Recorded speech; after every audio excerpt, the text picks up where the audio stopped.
Hello everyone. June 8th, World Brain Tumor Day.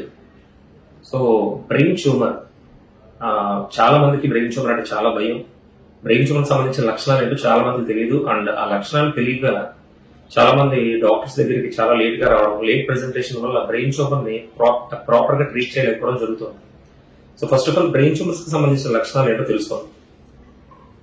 ఇవి చాలా various kinds లో ఉంటాయి. First of all most common గా బ్రెయిన్ ట్యూమర్ లో కనిపించే లక్షణం ఏంటంటే సివియర్ హెడేక్, అంటే రీసెంట్ ఆన్సెట్ సివియర్ హెడేక్ అన్నమాట. లేకపోతే తలనొప్పి యొక్క తీవ్రత రోజు రోజుకి పెరుగుతూ ఉండడం, అంటే ప్రోగ్రెసివ్లీ ఇంక్రీజింగ్ హెడేక్.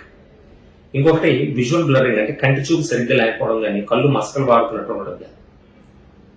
అలాగే గెయిట్ డిస్టర్బెన్సెస్, అంటే నడకలో తేడా రావడం. అంతకు ముందు బాగానే నడవగలిగి ఈ మధ్య కాస్త నడుస్తున్నప్పుడు ఒకవైపు ఇసిరేస్తున్నట్టు ఉండడం, ఒకవైపు లాగిస్తున్నట్టు ఉండడం, ఇలా ఉండడం.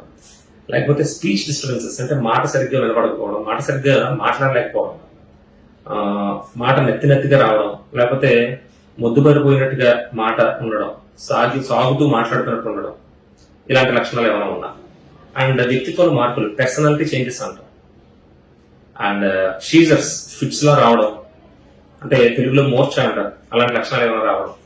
లేకపోతే శరీరంలో ఎక్కడైనా సెన్సేషన్స్ తగ్గినట్టు ఉండడం, లేకపోతే హ్యాండ్ పవర్ కానీ, లెగ్ పవర్ కానీ వీక్ గా అనిపించడం, అంటే శక్తి లేనట్టుగా అనిపించడం. అండ్ తిమ్మిర్లుగా ఉండడం, మంటలు వస్తున్నట్టు ఉండడం. ఇలాంటి లక్షణాలు ఏదైనా ఉన్నా కూడా ఎక్కువ రోజుల నుంచి అలా ఉన్నా, లేకపోతే అంతకు ముందు లేకుండా ఈ మధ్య ఇలాంటి లక్షణాలు ఏమైనా ఉంటే అవి బ్రెయిన్ ట్యూమర్ లక్షణాలు కూడా కావచ్చు. అంటే ఈ లక్షణాలు ఉన్న వాళ్ళందరికీ బ్రెయిన్ ట్యూమర్స్ ఉన్నాయని కాదు, బట్ బ్రెయిన్ ట్యూమర్ లో కూడా ఈ లక్షణాలు ఉండొచ్చు.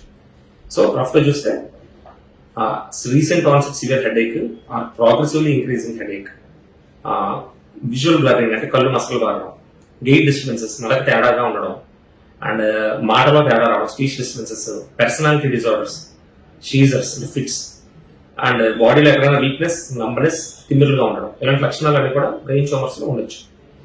ఓకే, ఇప్పుడు ఈ లక్షణాలు ఎందుకు వస్తాయి కూడా తెలుసుకోండి. అసలు ఎందుకు హెడేక్ వస్తుంది బ్రెయిన్ ట్యూమర్ లో? So brain tumour just like any other tumour meaning ఏంటంటే కంట్రోల్ లేకుండా లోపల కణాలు డివైడ్ అవుతూ ఉంటాయి. సో లోపల బ్రెయిన్ లో ఉన్న కణాలు వితౌట్ కంట్రోల్ సైజ్ పెరిగిపోతూ ఉంటాయి, నెంబర్ ఆఫ్ సెల్స్ పెరిగిపోతూ ఉంటాయి, సైజ్ పెరిగిపోతూ ఉండడం వల్ల మెయిన్ బ్రెయిన్ లో వచ్చిన ప్రాబ్లం ఏంటంటే బ్రెయిన్ చుట్టూ స్కల్ బోన్ ఉంటుంది. స్కల్ బోన్ లోపల ఒక ఫిక్స్డ్ వాల్యూమ్ ఉంటుంది అనమాట. సో అంతకు మించి సైజ్ వాల్యూమ్ పెరగడానికి కుదరదు.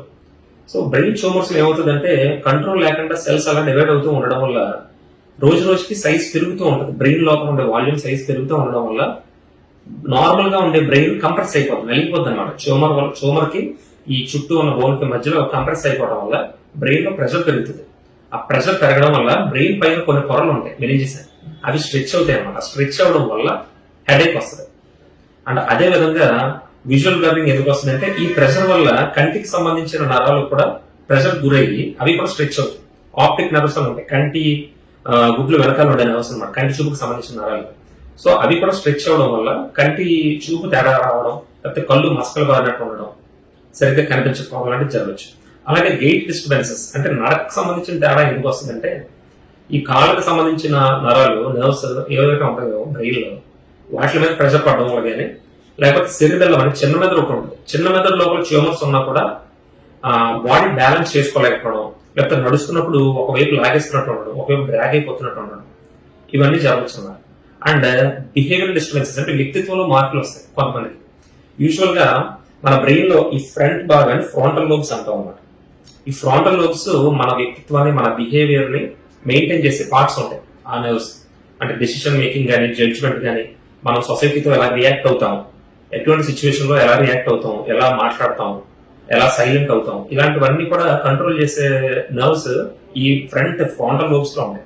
సో ఈ ఫ్రాంటల్ లోబ్స్ లో ఏమైనా ట్యూమర్స్, బ్రెయిన్ ట్యూమర్స్ లాంటివి ఏమైనా వస్తే అంతకు ముందు బాగానే ఉన్న రీసెంట్ గా మనిషి వ్యక్తిత్వంలో తేడా రావచ్చు అన్నమాట. సో పర్సనాలిటీ డిస్టర్బెన్సెస్ రావచ్చు. అండ్ అలాగే ఫిట్స్, ఈ బ్రెయిన్ ట్యూమర్స్ సైజ్ పెరుగుతున్న కొద్ది ఏమవుతాయంటే బ్రెయిన్ మీద ప్రెషర్ పెరగడం వల్ల అండ్ బ్రెయిన్ ట్యూమర్స్ నుంచి కొన్ని కెమికల్స్ రిలీజ్ అవుతూ ఉంటాయి. దానివల్ల ఏంటంటే బ్రెయిన్ లో ఉన్న నరాలు హైపర్ గా స్టిమ్యులేట్ అవుతూ ఉంటాయి. ఆ స్టిమ్యులేషన్ వల్ల బ్రెయిన్ లో ఉన్న నరాలు కరెంట్ ఎక్కువ ప్రొడ్యూస్ అవడం, అంటే ఎలక్ట్రిసిటీ ప్రొడ్యూస్ అవడం వల్ల కూడా ఫిట్స్ వచ్చే ఛాన్స్ ఉంటుంది అన్నమాట. సో అలాగే చేతికి సంబంధించిన లేకపోతే కాళ్ళకి సంబంధించిన నరాల దగ్గర ఎక్కడైనా బ్రెయిన్ ట్యూమర్స్ డెవలప్ అవుతుంటే ఆ చేతికి సంబంధించిన నరాల్లో కానీ కాళ్ళకి సంబంధించిన నరాలు ఎక్కడ డెవలప్ అయితే అక్కడ ఆ నరాలు పాడవడం వల్ల ఆ నరాలు శరీరంలో ఎక్కడికైతే సప్లై చేస్తాయో ఆ భాగం వీక్ అవుతుంది. సో హ్యాండ్ గ్రిప్ సరిగ్గా లేకపోవడం, లేకపోతే నడుస్తున్నప్పుడు కాలు పైకి లేకపోవడం, నడక తేడా రావడం, లేకపోతే చేతికి కాలుకి పవర్ సరిగ్గా సరిపోలేకపోవడం ఇలాంటివి జరగచ్చు. సో బ్రెయిన్ ట్యూమర్స్ డెవలప్ అవుతున్న కొద్దీ ఈ లక్షణాలు రోజు రోజుకి పెరుగుతూ ఉంటాయి. సో ఇలాంటి లక్షణాలు కానీ లేకపోతే ఎక్కువ సంవత్సరాల నుంచి తలనొప్పి ఎన్ని రకాల మందులు వాడినా కూడా తలనొప్పి తగ్గట్లేదు, లేకపోతే తలనొప్పి తీవ్రత రోజు రోజుకి పెరిగిపోతుంది అంటే అది బ్రెయిన్ ట్యూమర్ కూడా కావచ్చు.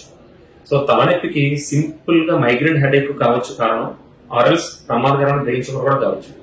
సో ఇలాంటి లక్షణాలు ఏమైనా ఉంటే అశ్రద్ధ చేయొద్దు, తొందరగా ఒక న్యూరో సర్జన్ కలవండి, అవసరమైన పరీక్షలు చేయించుకొని బ్రెయిన్ ట్యూమర్ ని నిర్ధారణ చేసుకోండి. Stay healthy.